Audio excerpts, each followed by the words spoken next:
The Lord be with you. And with your spirit. The proclamation of the Holy Gospel according to Matthew. Glory to you, O Lord.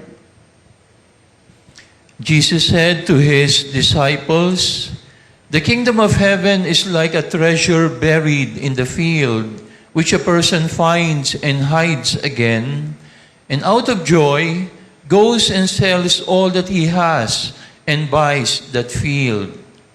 Again, the kingdom of heaven is like a merchant searching for fine pearls.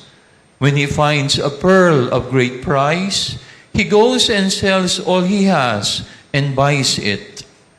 Again, the kingdom of heaven is like a net thrown into the sea, which collects fish of every kind. When it is full, they haul it ashore and sit down to put what is good into buckets. What is bad they throw away. Thus it will be at the end of the age. The angels will go out and separate the wicked from the righteous and throw them into the fiery furnace, where there will be wailing and grinding of teeth. Do you understand all these things?" They answered, "Yes." And he replied, "Then every scribe who has been instructed in the kingdom of heaven is like the head of a household who brings from his storeroom both the old and the new." My dear brothers and sisters, the Gospel of the Lord. Praise to you, Lord Jesus Christ. Please be seated. Good morning to all of you. Good morning to everyone. We are now on the 17th Sunday in Ordinary Time. And our Gospel continues to be taken from Matthew. And as I think I have also mentioned to you before, the Gospel of Matthew is composed of 5 major discourses. No? We are in chapter 13 of the Gospel of Matthew. And chapter 13 is about the parables. No? Ano ba yung parable, mga talinhaga? And I think for the past 2 Sundays, we have been reading from chapter 13. And it is all about the parable about the kingdom of heaven. Today, Jesus uses 3 images about the kingdom. But I would like to focus on the first 2 because they are alike. Ano yung unang larawan na ibinigay ni Jesus tungkol sa kaharian ng langit? Sabi niya, the kingdom of heaven is like a treasure buried in the field. Isang kayamanan na nakabaon sa lupa. Alam nyo, during biblical times, there were no banks yet. No? Kaya kapag meron kang pera, kapag meron kang mga silver or gold, what do? Ibinabaon lang nila yan sa lupa. That is their bank. No? Parang yung mga lola at lolo natin noon, diba, na yung pera nila nakatago sa panyo, kasi inilalagay lang na dito. Ewan ko ba, bakit dito nila itinatago? Doon nila ibinabaon, ano? Ayan, ano? Kaya kapag yung tao ay namatay, wala namang mga lawyers noon, ano, na may last will and testament. Minsan yung kayamanan na yan ay iwan na lang nakabaon sa lupa. And someone might stumble upon that treasure. Hindi mo alam, nasa harap mo na pala yung kayamanan or tinatapakan mo na pala yung kayamanan, ano, nandoon lang. And then yung pangalawa, the second image, sabi niya, the kingdom of heaven is like a merchant who is in search of a fine pearl. No? Talagang nagkukolekta siya ng mga fine pearls and he looks for the pearl of great price. And when he finds it, he will sell everything that he has in order to get that fine pearl. Ipagpapalit ko ang lahat, makuha ko lang ang kayamanan na yon. Ganoon ang kaharian ng langit. But you know, the first point that I would like to point out, ano, ang sabi doon, the kingdom of heaven is hidden in the ground. It is not hiding. Magkaiba yung hiding at hidden. No? Pag sinabing hiding, nagtatago, ayaw magpakita. No? Diba, nung nagtataguan tayo, yung laro natin, taguan, ayaw mong makita ka, di ba? No? Kaya delikado yun eh. Tanghalian na, wala pang nakakakita sa'yo. No? Delikado yun. Ano? No? No? Pero sabi doon, it is hidden in the field. So, ganun lang pala. Kung bubuksan lang natin yung ating mata, At kung tayo ay maghahanap lang like the second image, if we will be like a merchant who will look for the kingdom of God, we will find it.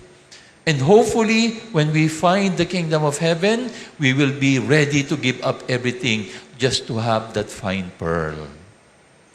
Who is that man or woman who has discovered the fine pearl, the pearl of great price? Sino ba yung taong iyon na natagpuan yung tunay na kayamanan? Number one, it is that man who has discovered that life is not about getting rich, but being blessed. Okay? So if you have discovered that life is not about getting rich, but being blessed, you are the man who has discovered the pearl of great price. Ha? Tingnan nyo nga yung katabi nyo ngayon, mukha bang mayaman? Mukha bang yayamanin? O mukha lang yayabangin? No? Mukha lang mayabang? Alam nyo, magkaiba yung mayaman sa blessed. Ha? When you are rich, you are blessed. No? I mean, when you are blessed, you are rich. But it doesn't mean that when you are rich, you are blessed. Magkaiba yan eh. Ha? Now, we are not demonizing riches. We are not demonizing riches. Hindi naman masama kung ikaw ay may pera at mayaman. No? Hindi naman. Ang sabi ng 1 Timothy 6 verse 10, the love of money is the source of all evil. So money in itself is not evil. It is the love of money which is evil. And that is where we distinguish between being rich and being blessed. Because you can be rich, but if your heart is not attached to your riches, then you can still be blessed. But if you are rich, and if your heart is attached to your riches, then you are cursed. Because even your riches will become your condemnation. Huh? That is the reason why we need wisdom. Huh? What makes a person blessed when he has wisdom? Ang ganda nung ating first reading. Do you recall the first reading? Kababasa lang natin kanina niyan. Ano? Solomon, the king of Israel, he was the son of David. No? Now, God appeared to him in prayer. At ang sabi ng Diyos, Solomon, ask from me whatever you want and I will give it to you. Naku, kung ikaw ang tinanong ng Diyos, ano kaya ang isasagot mo? Lord, bigyan mo ako ng kayamanan. Make me rich.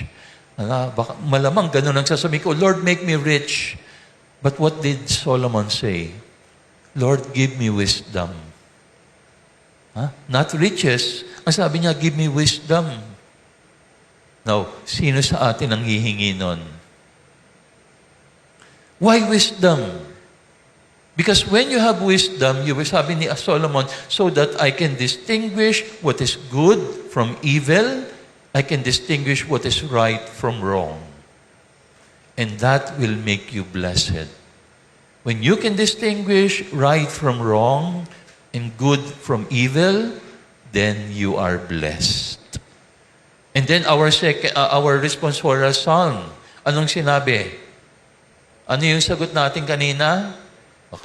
Sasagot nyo lang kanina yan, 5 minutes ago. Lord, I love your commands. So the person who loves and obeys the command of the Lord is the one who is truly blessed.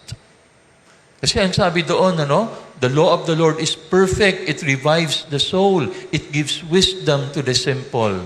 At ang sabi doon, I prefer her for gold or silver. Ganun pala, dapat, ipagpapalit natin ang ginto at pilak sa karunungan ng Diyos. And when we do that, we will discover that life is not about getting rich. It is about being blessed. Okay? Secondly, who is that man who has discovered the pearl of great price? It is he who has discovered that life is not about getting. It is about giving. That life is not about what we get. It is about what we give. No? Again, yung ating first reading, ang ganda-ganda, no? God bargained God gave Solomon a blank check. Bila mo, blank check ha? Pirmado na yan. Ilagay mo how much you want. What do you want? And then what did Solomon say? Give me wisdom. And then it says, God was pleased with the answer of Solomon. Why? Because he did not want only to get. Ang sabi dito nung ating first reading, because you did not ask for long life, because you did not ask for riches, because you did not ask for the death of your enemies. Yan yung mga gusto nating makuha di ba? Long life, riches, yung kamatayan ng kapitbahay ko, yan ang gusto nating makuha. Ayan, Pero sabi niya, but because you asked for wisdom. Why wisdom? Because He is the King. And He wanted to give counsel and give judgment to His people. Ang ganda, di ba? Solomon knew that life is not a matter of getting, but giving. In Acts 20, verse 35, anong sabi doon? It is better to get ba? Hindi. It's better to give than to receive. No? Actually, it is Jesus who said that. But we don't find that in the gospel. No? Hindi naman natin saan ba sinabi ni Jesus yun Pero how did we discover? Because Paul said, it is the Lord who says, it is better to give than to receive. Now, we will find that in Acts 20:35. No? Oo nga naman. No? Kasi what you get is yung ibinibigay sa iyo. Pero what you give, you will be blessed by what you give. And so that should be our disposition. No? It is a consistent biblical principle. What God gives to you, God wants to give through you. I repeat, what God gives to you, God wants to give through you. Yung mga ibinibigay pala sa iyo, hindi lang dapat para sa iyo. Ang mga ibinibigay sa iyo, gustong ibigay ng Diyos sa pamamagitan mo. So what does that mean? What I get should not remain with me. I should give it away. Mahirap yan. Kasi ang tendency natin to accumulate, to get and get and get. But brothers and sisters, we are only a funnel. Ano ba yung funnel? Imbudo. We are only a channel of God's graces. Yung iba sa atin, hindi channel, container. Di ba? So don't be a channel, not a container. Kasi pag container, akin lang ito. Wala nang ibang makakakuha. But no, it should be a channel through which God can bless others. So are you blessed? Then be more blessed by be a blessing to others. Life is not about what we get. It is about what we give. All right? Third and last. Who is the man who has discovered the pearl of great price? It is the man who discovered that life is not about having, but being. It is not about what we have. It is about who we are. Ayan, Again, sa mundo natin, baliktad yan Minsan, we only give value to what we have, but not about who we are. What we have is about our possessions. Who we are is about our identity. So, being is more important than having. Di ba? Nangyayari yan, Kapag yung t-shirt na suot ko hindi branded, I feel small. Parang ang baba ng dignidad ko pag walang brand yung t-shirt ko. Kailangan laging may buhayang nakanganga. Ayan, Kapag may buhayang nakanganga, ang feeling ko, parang ang gwapo-gwapo ko. Kailangan yung relo ko mamahalin. Itong relo ko, nabili ko lang sa Divisoria $550. Pero pareho lang naman ng time. At hindi ako nalilate. Yung iba naka-Rolex na, late naman lagi. It is not about having. It is about being. This is the reason why we are called human beings. We are not called human havings. No? Di ba? Tingnan nyo nga yung katabi mo, mukha bang human having?